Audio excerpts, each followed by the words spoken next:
हरे कृष्णा दर्शकों, जब भी कभी कोई बड़ा पेड़ गिरता है तो आसपास की दहलीजें हिल जाती हैं। ऐसा ही हमारे यहाँ भारतीय ज्योतिष में भी होता है।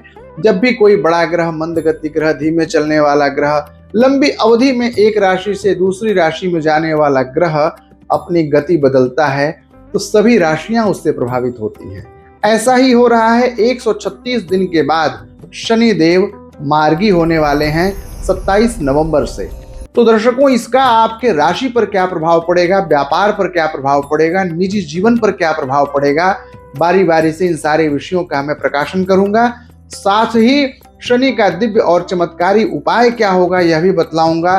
कौन सी राशियां 7.5 में और कौन सी राशियां ढैया में रहेंगी और ये कब तक रहेगा। ढैया और 7.5 क्या हमेशा नुकसान ही देती है? इन सारे विषयों पर यदि आपको कुछ जानना है तो हमारे कार्यक्रम के अंत तक बने रहिएगा।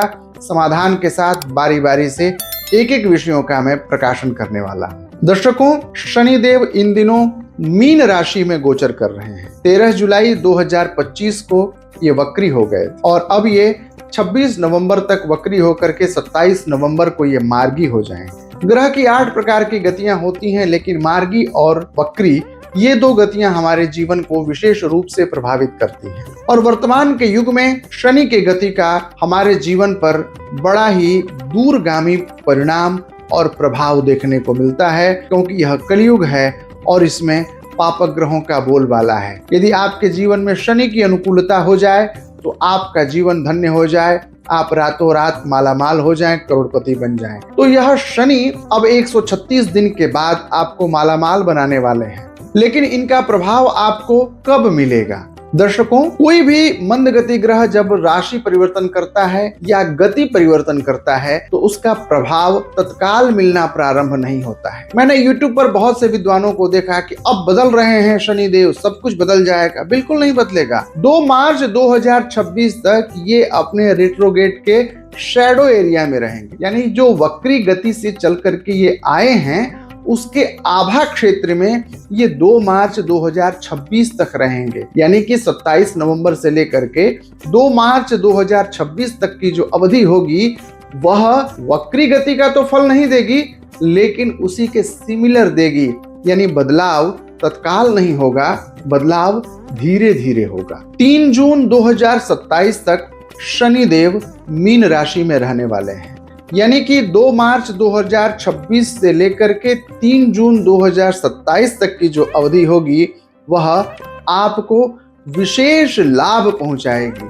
लेकिन उनमें भी 12 राशियों में भी कुछ राशियां हैं जो ज्यादा लाभान्वित होंगी। वृष, कर्क, कन्या, वृश्चिक और मकर, ये 5 राशियां विशेष रूप से लाभान्वित होंगी शनि के इस गति परिवर्तन के कारण। यह 1 वर्ष बहुत आनंद देगा शनि जब मार्गी रहेंगे। बीते 136 दिनों में आपने काफी कष्ट झेले। हमने यह भी देखा कि जिनकी सरकारें बन रही थीं उनकी चूलें हिल गईं। जो बहुत आशान्वित थे वे बर्बादी के कगार पर पहुंच गए। देश और दुनिया में बहुत सारे ऐसे आरोप प्रत्यारोप और ऐसे विवाद की उत्पत्ति हुई जिसका कारण शनि ही है। धर्म और अनुशासन के कर्ता ग्रह शनि जब वक्री गति में आते हैं तो यह देश को, यह परिवार को, यह समाज को विध्वंस की ओर ले जाते हैं। बहुत सारी विपरीत शक्तियां ताकतवर होने लग जाती हैं। जहां सत्य पराजित होता हुआ दिखने लगता है, जहां प्रकाश अंधकार में तब्दील होता हुआ दिखने लगता है, आपके जीवन की मुसीबतें बढ़ने लगती हैं। आप यह महसूस करते हैं कि अभी तो सब कुछ अच्छा ही चल रहा था, अचानक यह बदलाव कैसे आ गया। यह सब कुछ होता है शनि के वक्रत्व के कारण, रेट्रोगेट स्पीड के कारण। उल्टी आभा में जब आने लगते हैं शनि तो यह हमारे जीवन को न्याय के संदर्भ में, हमारे जीवन के विकास के संदर्भ में, हमारे जीवन में आर्थिक उपादान के संदर्भ में समस्याएं उत्पन्न होने लगती हैं। और यही जब वक्री से मार्गी गति में आते हैं तो यह हमारे जीवन को आनंदित करने लगते हैं। अब मार्गी गति में आ गए हैं, अब सब कुछ अनुकूल होगा।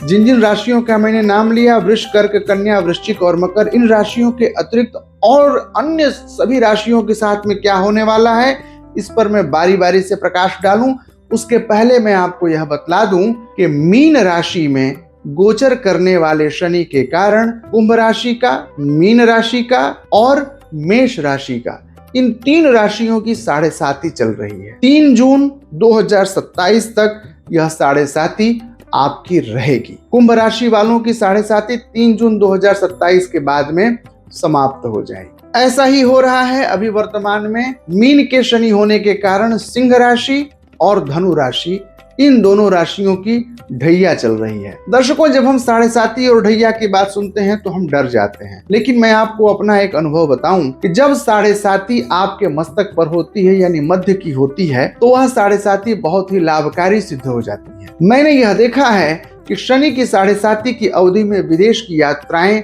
लोग करते हैं। विदेश का व्यापार, विदेश की शिक्षा और विदेश में शिफ्ट होने की जो बात आपके मनोनुकूल बात जो होती है, आपकी जो मनोकामना होती है, वह शनि की 7.5 में पूरी होती है। शनि की 7.5 में आपको आकस्मिक धन लाभ की प्राप्ति होती है और शनि की 7.5 में ऐसे महनीय लोग, ऐसे खास लोग, ऐसी सेलिब्रिटीज आपके साथ में मिल जाती हैं, जुड़ जाती हैं कि आपका जीवन सहज और आसान हो जाता है। तो 7.5 से डरिए नहीं।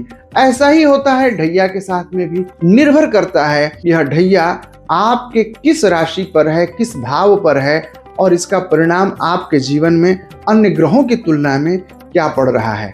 7.5 से बिल्कुल नहीं डरिएगा। 7.5 अपने 3 आवृत्ति के क्रम में एक आवृत्ति आपको आनंद देती ही देती है। तो दर्शकों, आइए अब बात कर लें कि आपकी राशि के अनुसार शनि का क्या है मार्गी ग्रह परिवर्तन के कारण फलाफल। सबसे पहली राशि मेष राशि। मेष राशि के जातकों के लिए यह शनि द्वादश भाव में रहेंगे। शनि का द्वादश भाव में होना आपके लिए तकलीफ का कारण बनेगा, खर्च की अधिकता बढ़ा देगा, स्वास्थ्य की प्रतिकूलता देगा, भाग्य की समस्याओं को यह बढ़ा देता है। बंधु बांधव भी ऐसी अवस्था में दूर चले जाते हैं। यानी मेष राशि के लिए थोड़ी प्रतिकूलता बढ़ता हुआ मैं देख रहा हूं, लेकिन घबराइएगा नहीं। शनि समस्या है तो शनि ही समाधान है। शनि का बेहतर समाधान मैं कार्यक्रम के अंत में बताऊंगा, आप जुड़े रहिएगा। आइए अब अगली राशि वृषभ राशि की बात कर लें। वृषभ राशि के जातकों के लिए शनि का यह मार्गी परिवर्तन बड़ा ही शुभ रहने वाला है। पैसों की अभिवृद्धि होगी, दैनिक आमदनी बढ़ेगी, रोजी रोजगार में बहुत ही सुंदर अवसर आपको देखने के लिए मिलेंगे। मशीनरी का काम करने वाले, माइनिंग्स का काम करने वाले, कोयला का व्यवसाय करने वाले, रियल एस्टेट का काम करने वाले लोगों के जीवन में बहुत बड़ा बदलाव मैं देख रहा हूं। यह मार्गी होना 27 नवंबर के बाद आपके जीवन में बहुत अनुकूल फल लेकर के आएगा। और अब बात मिथुन राशि की।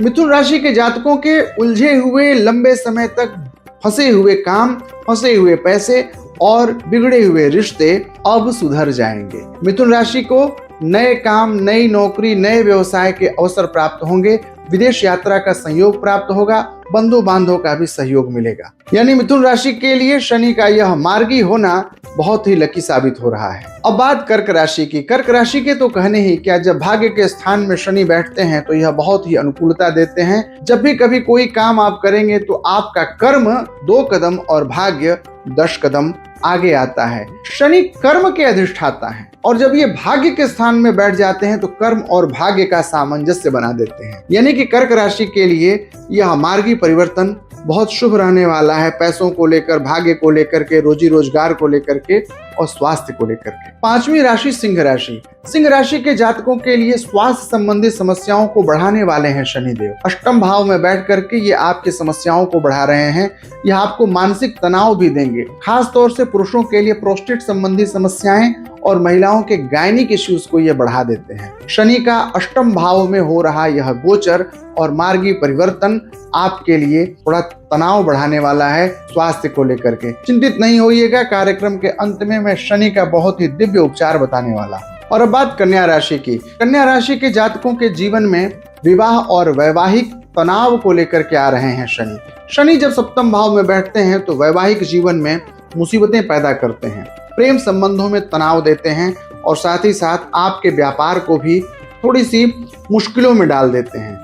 जो लोग कल कारखाने के व्यवसायी हैं, मशीनरी का काम करने वाले हैं, पेट्रोलियम का काम करने वाले हैं, ऐसे लोगों के जीवन में थोड़े तनाव को बढ़ता हुआ मैं देख रहा हूँ। कन्या राशि वालों, शनि का यह मार्गी परिवर्तन आपके लिए थोड़ा मुश्किल भरा हो सकता है। और अब बात तुला राशि की। तुला राशि के लिए यह शनि का गोचर छठे भाव का है और छठा भाव हमारा है ऋण, रोग और रिपु का, यानी कि कर्ज बढ़ाता है, रोग बढ़ाता है, शत्रुता बढ़ाता है। शनि जिस भाव में रहते हैं उस भाव की वृद्धि कर देते हैं। ये छठे भाव में है और ये छठे भाव की वृद्धि कर देंगे। पैसों की थोड़ी तंगी महसूस होगी। तुला राशि वालों को थोड़ा ही समय रह गया है मुश्किल का, अब यह मुश्किल हल होने वाली है। जो समस्याएं हैं उसका एक बेहतर समाधान मैं कार्यक्रम के अंत में बताऊंगा। जुड़े रहिएगा हमसे। शनि बड़े ही अनुकूल ग्रह हैं, यह केवल प्रतिकूलता ही देते हैं ऐसा नहीं है। तो तुला राशि वालों, आपके जीवन में आनंद भी आएगा। वृश्चिक राशि के जातकों के लिए शनि का यह मार्गीय परिवर्तन संतान पक्ष की खुशियां देगा। वे दंपति जो बेबी प्लानिंग कर रहे हैं उन्हें संतान का सुख इस मार्गीय ग्रह परिवर्तन में अवश्य प्राप्त होगा। पंचम भाव संतान के सुख का है और विद्यार्थियों के लिए उनके ज्ञान की वृद्धि का है, शिक्षा की भी वृद्धि का है। विद्यार्थियों के लिए भी वृश्चिक राशि के जातकों के लिए यह परिवर्तन शुभकारी है। अब बात धनु राशि की। धनु राशि के जातकों के चतुर्थ भाव में हो रहा यह परिवर्तन दिल से जुड़े रिश्तों में मधुरता ले आएगा, भूमि, भवन और वाहन का सुख देगा। अब तक जो आप घर की प्लानिंग कर रहे थे, जमीन की प्लानिंग कर रहे थे, वह सारे सपने आपके अब पूरे होने वाले हैं। धनु राशि के लिए भी यह परिवर्तन बड़ा शुभ साबित होगा। अब बात मकर राशि की। मकर राशि के वाणी के स्थान में, पराक्रम के स्थान में बैठा हुआ यह शनि समाज में आपको स्थापित कर देगा, यश की वृद्धि करेगा, प्रतिष्ठा दिलाएगा, धन धान्य की भी वृद्धि करेगा। और जब आप समाज में प्रतिष्ठित होते हैं ना, तो समाज आपकी बात सुनने लगता है, आप पर विश्वास और भरोसा करने लगता है। इससे आपके जीवन के सारे पहलू सहज हो जाते हैं। तो यह परिवर्तन आपकी राशि के लिए भी बहुत अनुकूल है। बात कुंभ राशि की। जब लग्नेश द्वितीय भाव में हो जाए तो जीवन में अर्थोपार्जन की गतिविधियां बढ़ जाती हैं और कमाया हुआ धन संचित होने लगता है। वह धन केवल पैसों की ही बात नहीं, वह धन आपका यशोधन भी है, यानी कि मान मर्यादा प्रतिष्ठा की भी वृद्धि होती है। निजी जीवन भी बड़ा आनंदित रहता है। यानी कुंभ राशि के लिए ओवरऑल यह शनि का 136 दिनों बाद होने वाला यह बदलाव अब आनंद देगा। और अब बात मीन राशि की। कहते हैं स्थान वृद्धि कर शनि। लग्न में जब शनि बैठ जाए तो वह आपको हृष्ट पुष्ट करता है, ताकतवर करता है, समृद्धि देता है, आर्थिक समृद्धि देता है, निजी जीवन की खुशियां देता है, संतान का सुख देता है और भाग्य की भी वृद्धि कर देता है। तो मीन राशि वालों के लिए तो पौ 12 हैं, चारों तरफ से, दशों दिशाओं से आपको आनंद की प्राप्ति हो रही है। दर्शकों, आपके जिन राशियों के लिए मैंने प्रतिकूल फल बताया है, आप फटाफट नोट डाउन कर लीजिए। शनि के कुछ बेहतर उपाय मैं बता रहा हूँ। 42 शनिवार लगातार आप मिट्टी के दीपक में तिल का तेल ले लीजिए, उसमें अपनी परछाई देखिए और उसमें एक बत्ती लगा करके हनुमान जी के मंदिर में, पीपल के पेड़ के नीचे अथवा शनिदेव के मंदिर में या खुले चाक चौराहों पर आप उस दीप को सूर्यास्त के बाद प्रज्वलित कर दीजिए। इससे शनि से संबंधित सारी समस्याएं निर्मूल हो जाती हैं। सामवेद में वर्णित शनि का जो वैदिक मंत्र है, ओम शन्नो देवी रविष्टया आपो भवन्तु पीतये संयो रविस्रवन्तु नः शं शनैश्चराय नमः। इस मंत्र का नियमित जप करते रहिए। सांसों की माला पर शं शनैश्चराय नमः जप करते रहिए। कोई भी ग्रह आपका बाल बांका नहीं करेगा। शनि की कृपा आपको अवश्य प्राप्त होगी। काले रंग के कपड़े और कंबल का दान, स्टील के बर्तन का दान करना शनि की अनुकूलता के लिए शुभ कहा गया है। तो यह प्रयोग भी आप अपने जीवन में अवश्य करिएगा, आनंद आ जाएगा। दर्शकों, छोटे से समय में बहुत सारी बातों को कह पाना संभव नहीं होता है, फिर भी मैंने कोशिश तो की है। कार्यक्रम कैसा लगा जरूर बताइएगा और कमेंट करके आप पूछ लीजिएगा यदि मैं कुछ नहीं कह पाया हूं तो। कार्यक्रम की सूचना आपको हमेशा मिलती रहे, इसके लिए मेरे इस YouTube चैनल को सब्सक्राइब कर लीजिए और डिस्क्रिप्शन में मैंने अपने WhatsApp चैनल का लिंक शेयर किया है। आप उस लिंक के माध्यम से मेरे WhatsApp से भी जुड़ सकते हैं। मुझसे यदि पर्सनल परामर्श लेना चाहते हैं तो स्क्रीन पर फ्लैश किए जा रहे नंबर के माध्यम से आप मुझसे परामर्श भी ले सकते हैं। कल पुनः मिलेंगे शाम 6 बजे। तब तक के लिए मुझे विदा दीजिए। जय श्री कृष्ण।